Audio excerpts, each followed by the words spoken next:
Open media bias and misinformation, and Georgia launching a full-scale audit. I'm Trey Cole. This is the Trey Cole Show.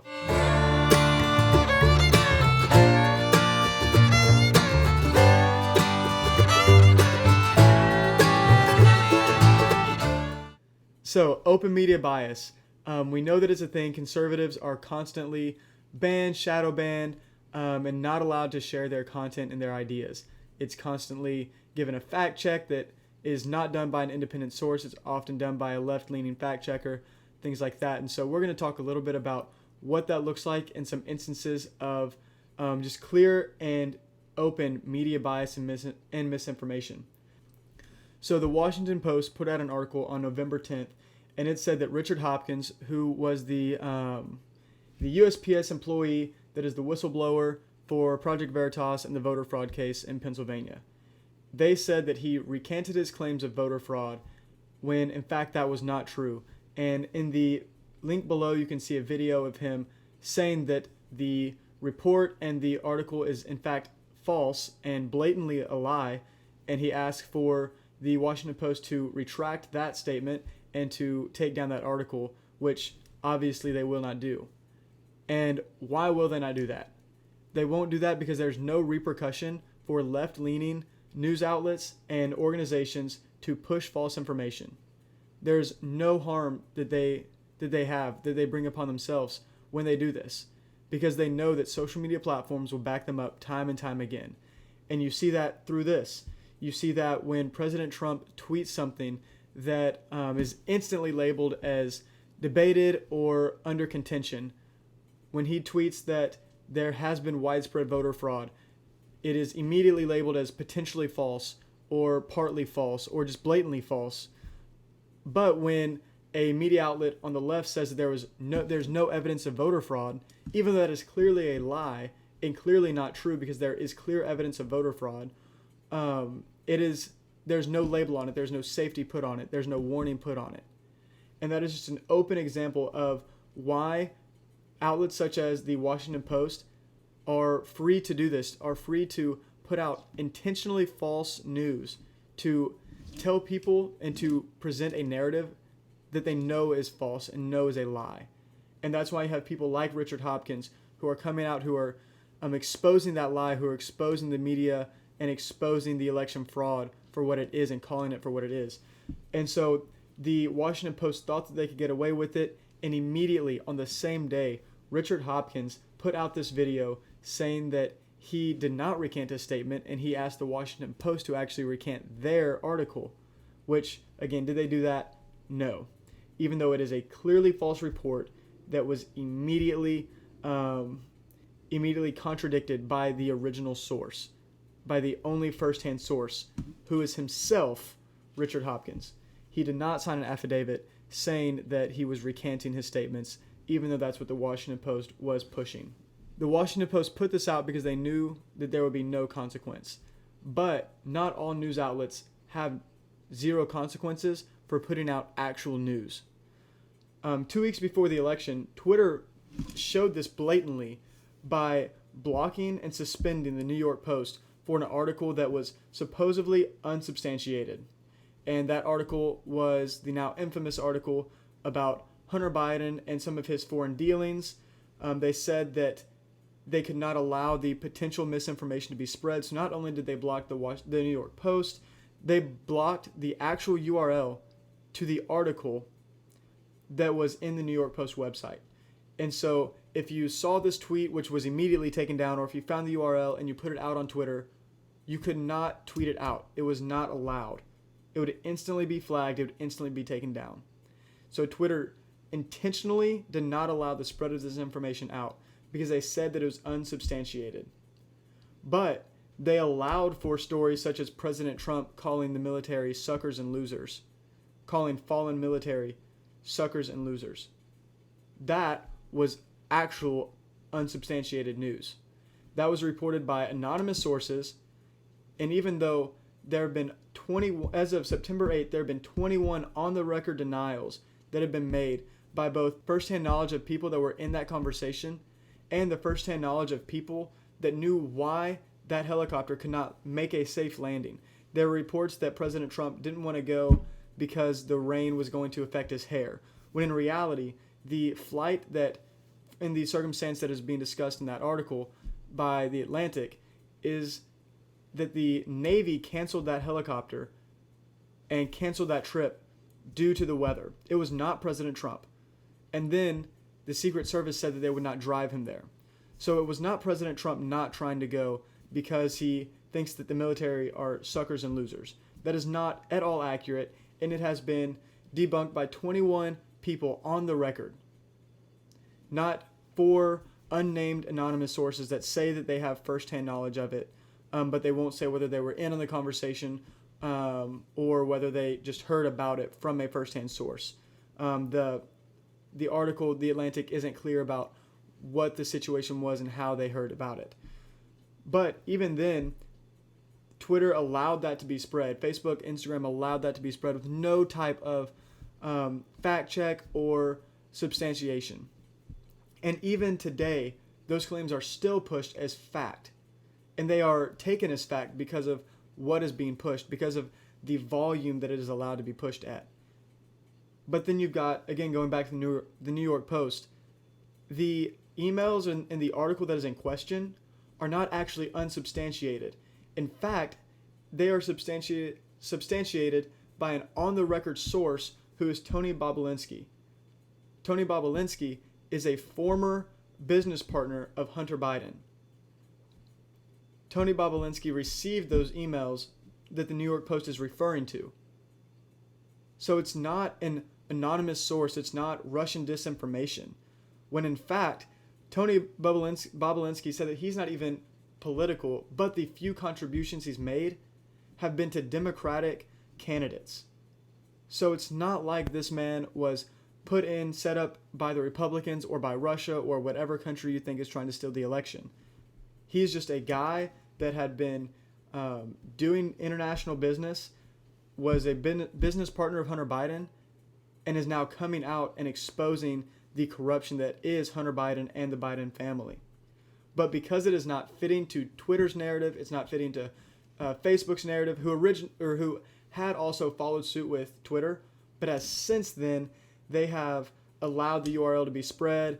I believe the New York Post is able to post on both Twitter and Facebook now, but Twitter was definitely the most outright and open about not allowing the spread of this information. Once Facebook was called out for it, they did allow that URL to be viewed and the link to be followed to the actual site and to the article. But Twitter is the main issue in this circumstance, but it goes far beyond that. It goes to, and that is why Google, Facebook, and Twitter are all being subpoenaed by 2 committees in the Senate.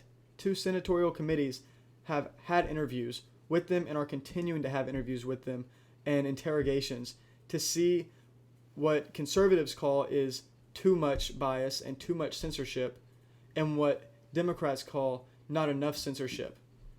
And so it's really interesting to see that these tech companies aren't winning on either side. The left wants more censorship, the right wants less censorship. And both are very explicit about that desire. And for me, I tend to err on the side of caution, and I don't see how advocating for more censorship can be a good thing, can be an expression of free thought. It does not make sense to me.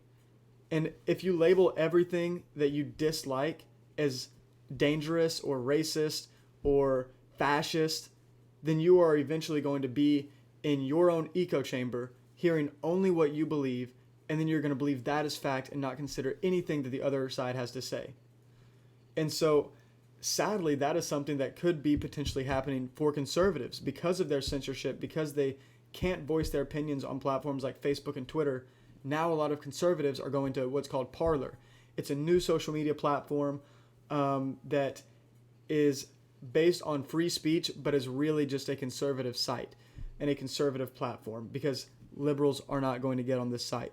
Very few, at least. Most of them that I've seen on Twitter are basically making Parler a joke.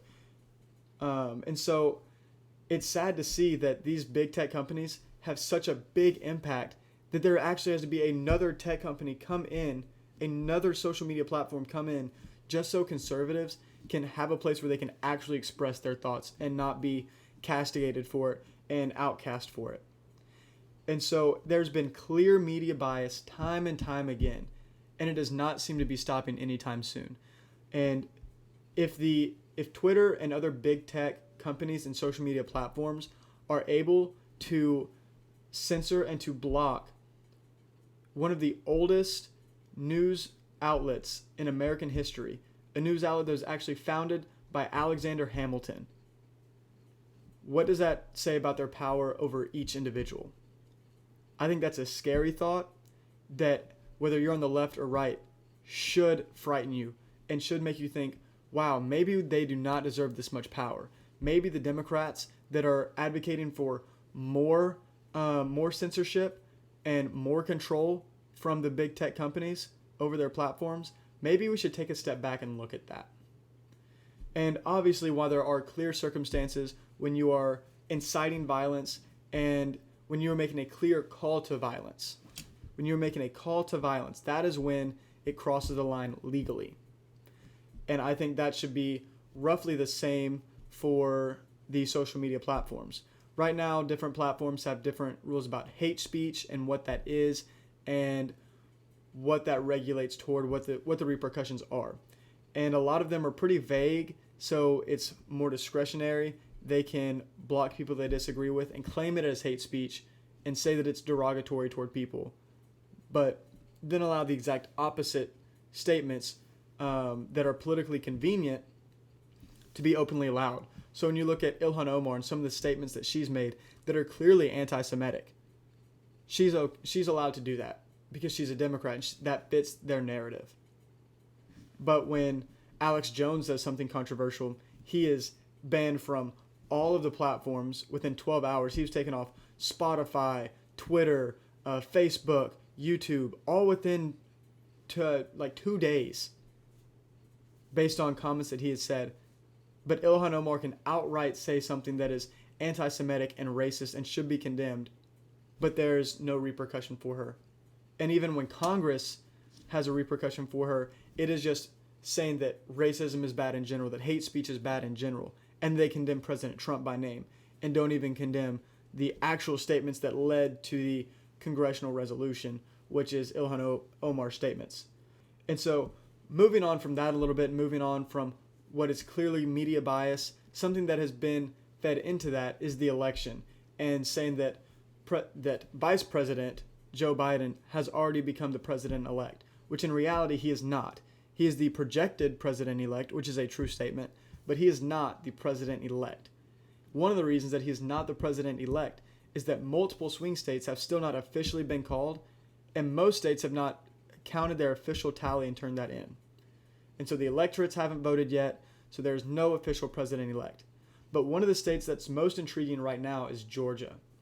So on last Wednesday, the Secretary of State of Georgia announced there will be a full-scale audit of the presidential election. And so that brings some questions. Number one, what is an audit of an election?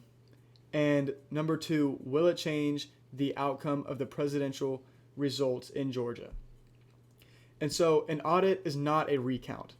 A recount is requested by the candidate that has supposedly lost, that has presumably lost.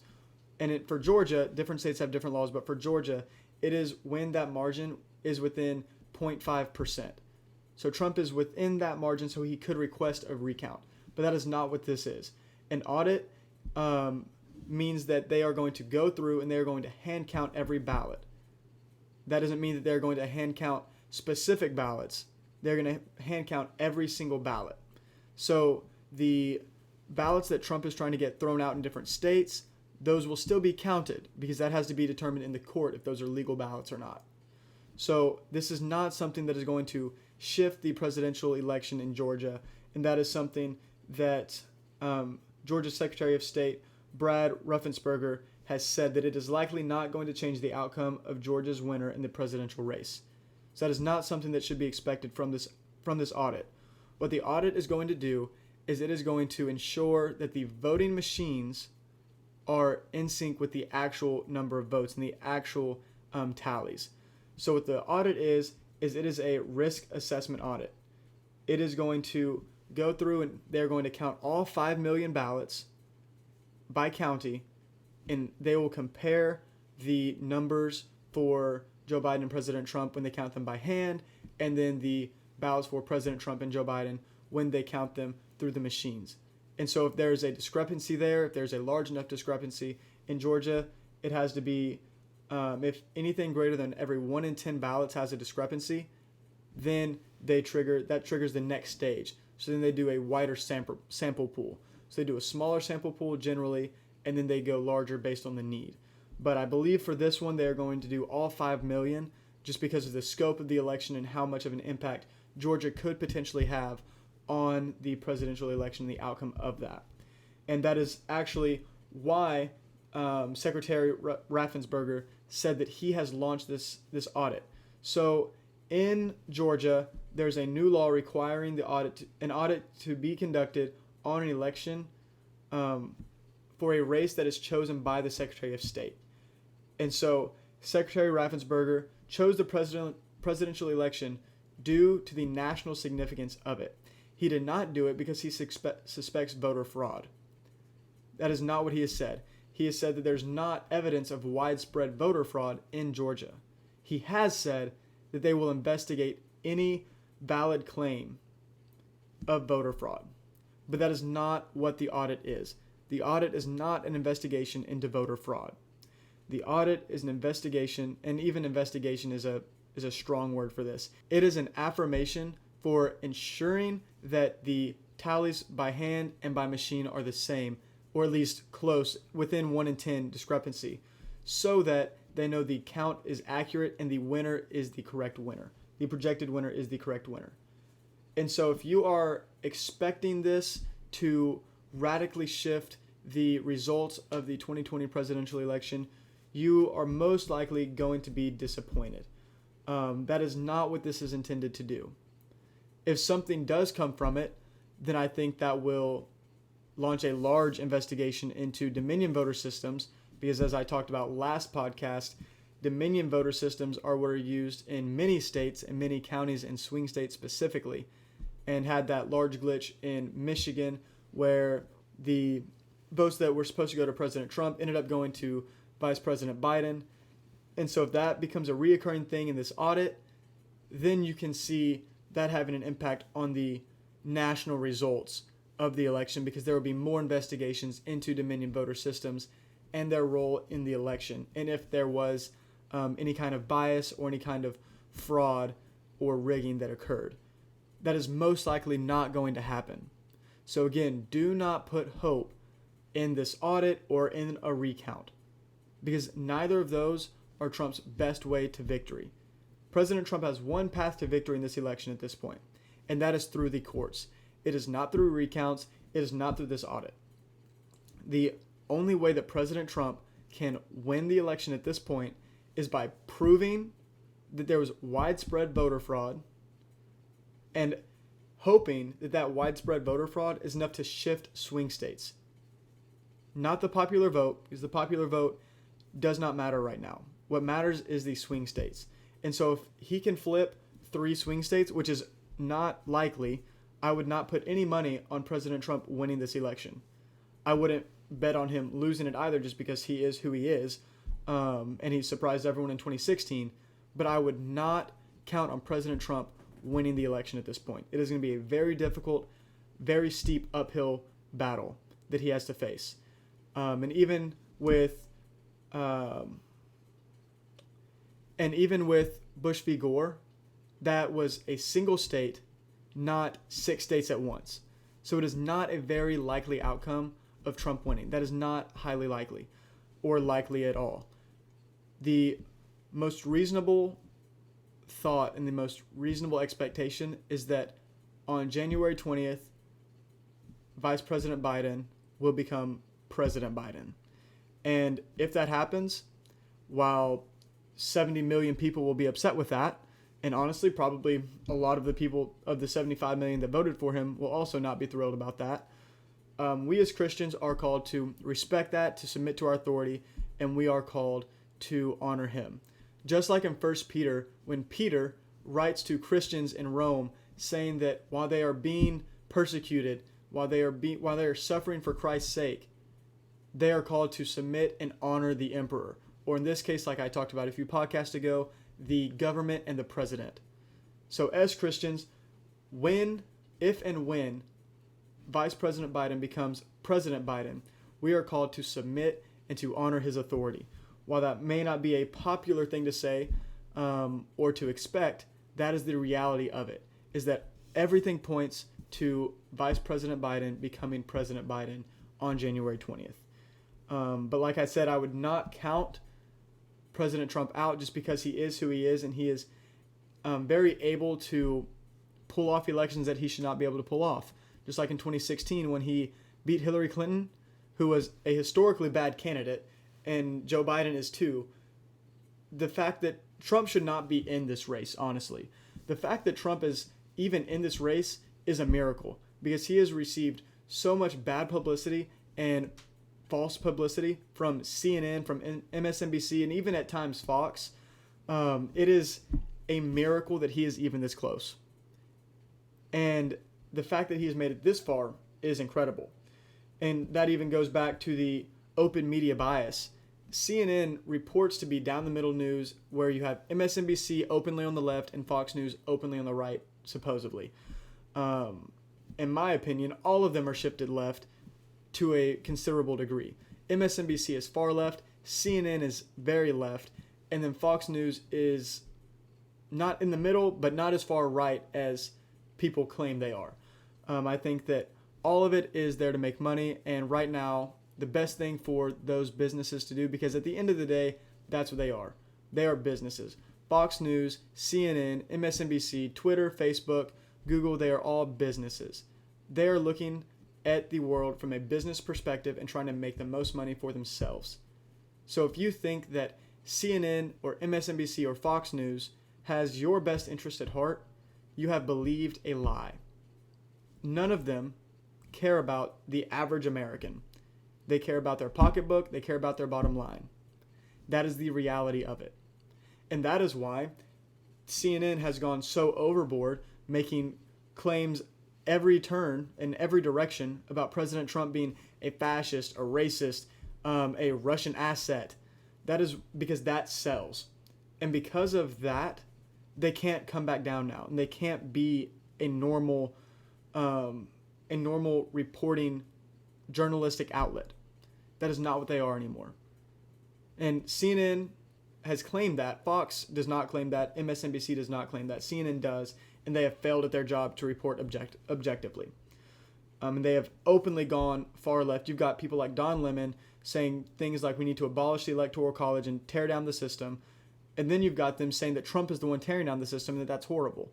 They just contradict themselves back and forth for political gain because that makes headlines and that makes them money. And they are openly giving out misinformation and openly giving out false reports about President Trump, other conservatives, all to help themselves. And so if there's anyone to blame for the disunity and the brokenness that is the American political system, it is not President Trump. It was broken well before President Trump even ran for office. Did he help the situation? No. But is he the cause? Is he the root cause? No. It is the media who care about themselves. It is career politicians who care about themselves and change their views on things when it is politically relevant. But more than anything, it is the lack of love in America right now. It is the lack of Christ in our lives. It's the lack of the desire to show the love of Christ to people who don't agree with us. As Christians, we are called to love those who hate us. We know that people will hate us for our faith. It is very explicitly clear in the Bible. They hated Jesus, and he says that they will hate us just like they hated him. And so it shouldn't surprise us when things like that happen.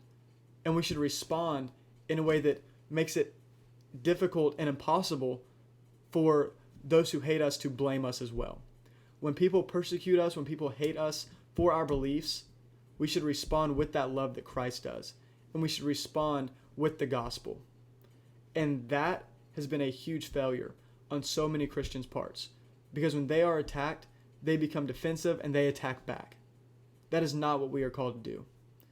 And so, as the presidential election begins to wind down, and we see that either President Trump is going to pull off an historic upset at this point, or we see the much more likely result of Vice President Biden becoming President Biden, no matter which one of those circumstances plays out, when we are attacked as Christians for our political views and for who we supported, we should always respond with, and knowing that these people who are attacking us and calling us racist, fascist, homophobes, whatever they want to call us, we should know that those people don't have the same worldview, and we cannot hold them to the same standard, because our standard is Christ. And if they haven't accepted that gift that Christ has offered us and offered them, how can we hold them to that same standard?